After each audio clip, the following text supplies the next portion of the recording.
The laughter in the restaurant felt foreign, like it belonged to another world, one I wasn't invited into. My wife, Emma, sat across the table. Her eyes lit up brighter than the candles on my birthday cake. But she wasn't looking at me. She was looking at him. Her coworker, Daniel. The moment I saw the way her hand lingered on his arm as he whispered something in her ear, my chest tightened. The cake, the guests, the happy birthday chorus. All of it blurred behind a single truth I didn't want to face. On my birthday, the woman I loved chose someone else over me. And when I walked out that night, I thought I had lost everything. I didn't know then that what happened after would change my life forever. It had started like any other birthday. Emma insisted on planning everything. "Don't worry, honey, I'll make it perfect," she'd said with that smile that once felt like home. She booked the restaurant, invited our friends, even brought along a few people from her office. I didn't question it. Why would I? She was my wife. But the moment Daniel arrived, I felt it, the shift in the air. He was charming, confident, and every time he spoke, Emma leaned in as though the rest of us didn't exist. When I cracked a joke, she barely glanced my way. But when he spoke, she laughed like she hadn't in months. I tried to shake it off. I told myself I was imagining things, that maybe I was insecure. But then came the moment that broke me. The waiter brought out the cake. Everyone clapped and sang. I looked at Emma, expecting her to meet my eyes, to smile at me the way she used to.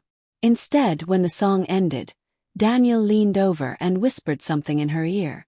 She laughed, touched his hand, and for a moment, I wasn't even in the room.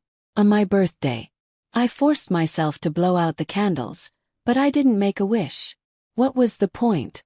The one thing I wanted most, the one thing I thought I had, was already slipping away. After dessert, I stood up. My chair scraped the floor, silencing the table. Emma looked up, surprised. "Where are you going?" she asked. "Home," I said simply. The room grew still. Daniel shifted awkwardly in his seat, but Emma just blinked, like I was the one being unreasonable. "It's your birthday. Don't be dramatic," she said, her voice sharp, as though my hurt was an inconvenience. I stared at her, waiting for something. An apology, a flicker of regret, anything. But there was nothing. Just silence and that same glow in her eyes whenever she looked at him. So I walked out. No goodbyes. No explanation. Just me and the cold night air, swallowing the ache in my chest. The house was too quiet when I got home. Every creak of the floorboards echoed. I poured myself a drink, sat on the couch, and tried to piece together when it all went wrong. Had I been blind? Had she always been pulling away while I convinced myself we were fine? I remembered the late nights at her office, the sudden girls' trips. The way her phone always seemed glued to her hand.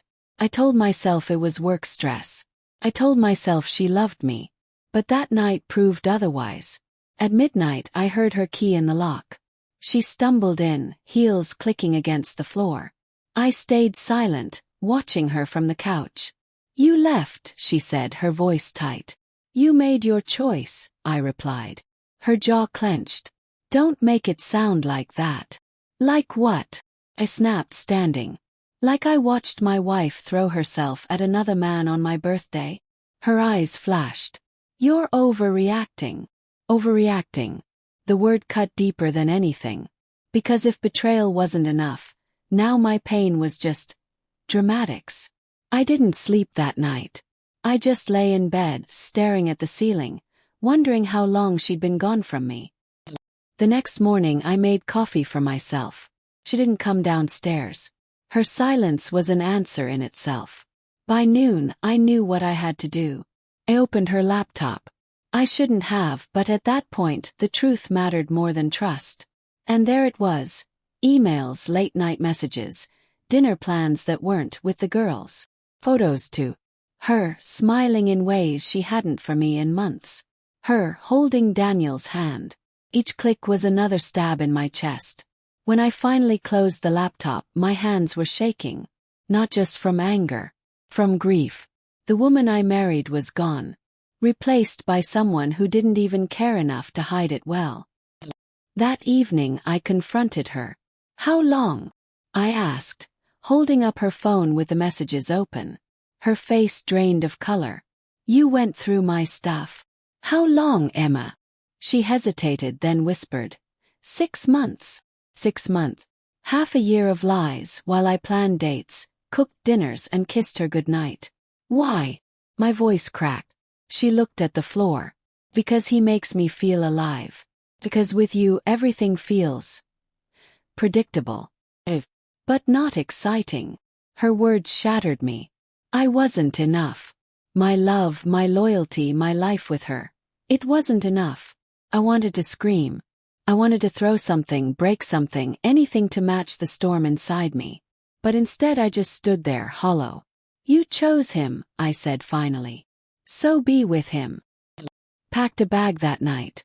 A few clothes, my passport, the essentials. She didn't try to stop me. Maybe she thought I was bluffing. Maybe she thought I'd crawl back like a fool. But I didn't. I walked out of the house we bought together, out of the life we built, and into the unknown. The next weeks were a blur. I stayed at a friend's place, then in a rented apartment. I worked, ate, slept, but everything felt mechanical. The betrayal followed me like a shadow. And yet, slowly something shifted. Started with the quiet. For the first time in years, I wasn't walking on eggshells, waiting for her mood to shift. I wasn't fighting for scraps of affection. The silence became a balm. Joined a gym. I picked up painting again, something I'd given up because Emma said it was a waste of time. I reconnected with friends I hadn't seen in years. One evening I got a message from Emma. "Can we talk?" I didn't reply. A week later another message. "I made a mistake." This time I answered. "No. You made a choice." Months passed. Then I heard it. Through mutual friends, through whispers that traveled fast in our small circle. Daniel had left her. Apparently, he never intended for it to be serious. She was just a thrill, a distraction. And when it got messy, he moved on. Emma, the woman who threw away our marriage for him, was alone. When I heard the news, I thought I'd feel vindicated. I thought I'd laugh, maybe even celebrate. But all I felt was nothing. She had destroyed herself with her own choices. I didn't need revenge. Life had already delivered it. It was nearly a year later when I saw her again. She showed up at the cafe where I was sketching, her eyes tired, her smile forced. "Can we talk?" she asked. I nodded, out of courtesy more than curiosity. "I'm sorry," she said softly. "I was selfish. I thought I wanted excitement, but all I found was emptiness. I lost the best thing I ever had." Her words might have once broken me. But now they only confirmed what I already knew. "I loved you, Emma," I said. "More than anything. But love without respect isn't enough. And you didn't respect me."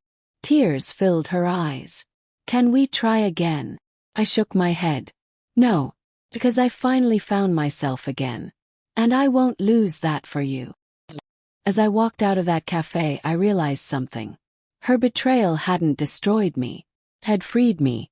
Yes, it tore me apart. Yes, it left scars I'll carry forever. But it also forced me to rebuild, to find strength I didn't know I had. She chose him over me. But in the end I chose myself. And that changed everything.